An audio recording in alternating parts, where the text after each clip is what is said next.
গায়রত গায়রত এমন একটা জিনিস, ভিতর থেকে বা অন্তর থেকে একটা ঘৃণা সৃষ্টি করে। বুঝতে পারতেছেন না, তাই না? আমি ব্যাপারটা ভেঙে দিয়ে বলছি। তাহলে ভাবুন, আপনার ঘরে বিছানায় আপনার ওয়াইফের সঙ্গে একটি ছেলে শুয়ে আছে। এই দৃশ্য আপনার দেখার পরে আপনাকে কেমনটা লাগবে? মনে কিছু নেবেন না। আপনার ঘরে বা বিছানায় আপনার ওয়াইফের সঙ্গে একটি ছেলে শুয়ে আছে, তাহলে আপনাকে কেমনটা লাগবে? আপনার মনে রাগে, ক্ষোভে, আপনার এক পর্যায়ে আপনার কিডনি বেঁচে হলেও আপনার ওয়াইফকে তালাক দিবেন, তাই না? মানে এক কথায় তাকে আমার কাছ থেকে সরিয়ে দাও, ওকে দেখতে পাচ্ছেন না, রুচি হচ্ছে না।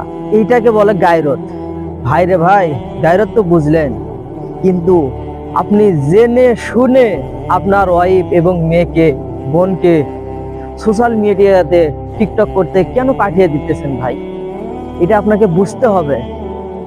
আপনার মেয়ে এবং ওয়াইফকে যারা সোশ্যাল মিডিয়াতে দেখতে পারছে, শুধু আপনার ওয়াইফকে দেখতেছে না, একটি ছেলে তার চোখ দিয়ে কি দেখতে চায়, একটা ছেলে আর একটা ছেলে হয়ে সেটা বুঝতে পারবে। এটা আপনাকে বুঝতে হবে ভাই।